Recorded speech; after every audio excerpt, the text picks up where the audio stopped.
안녕하십니까? 저는 부산 해오른 감리교회를 섬기는 조성은 목사입니다. 오늘은 여호수아 1장 2절 말씀을 가지고 하나님의 명령이라는 말씀을 나누고자 합니다. 내 종 모세가 죽었으니 이제 너는 이 모든 백성과 더불어 일어나 이 요단을 건너 내가 그들 곧 이스라엘 자손에게 주는 그 땅으로 가라. 먼저 여러분에게 간단한 문제를 하나 드리겠습니다. 아버지가 아들에게 심부름을 시켰습니다.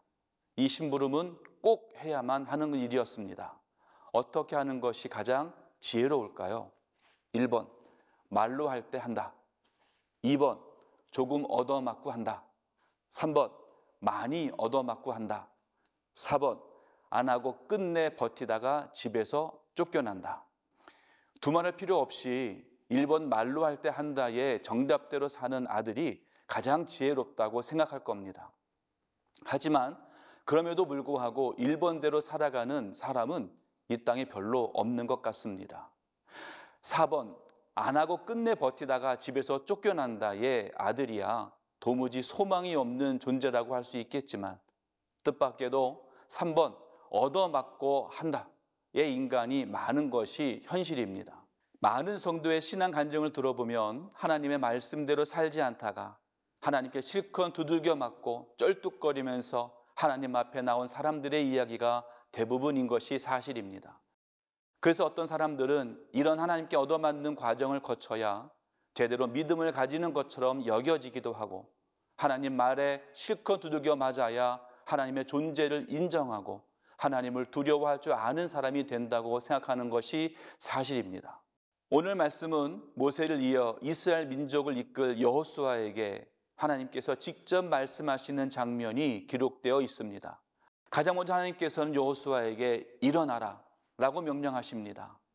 애굽에서부터 무려 40년 동안 지금까지 이스라엘 백성을 인도했던 모세가 죽음으로 백성들은 낙심하여 주저앉아 있었습니다. 이런 백성들에게 하나님께서는 가장 먼저 일어나라 라고 명령하셨습니다. 대부분 사람들은 낙심하고 실망하면 누워있거나 주저앉아 있게 됩니다.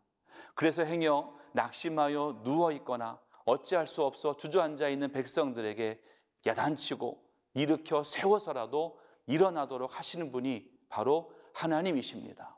여러분, 하나님이 맡기신 사역을 감당하기 위해서는 낙심하여 누워있거나 주저앉아 있지 말고 일어서야 합니다. 여호수아에게 주신 두 번째 명령은 요단을 건너라 라는 것입니다. 요단이란 하나님과 이스라엘 백성들이 가졌던 약속을 의미합니다. 그러므로 요단을 건넌다라는 것은 이스라엘 민족이 하나님과 맺었던 약속이 성취됨을 의미합니다. 이스라엘 민족의 조상들에게 주신 약속을 이루기 위해서는 요단을 건너야만 합니다.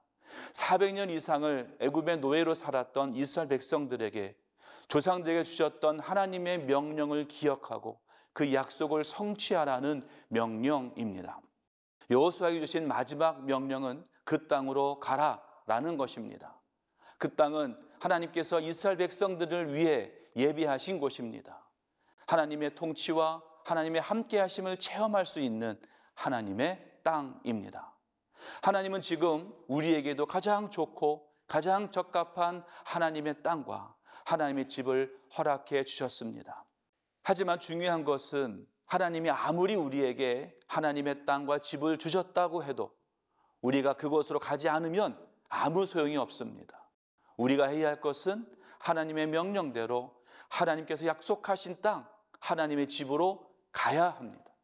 하나님의 말씀대로 일어나 하나님의 약속의 요단을 건너 하나님의 그 땅으로 가야 합니다.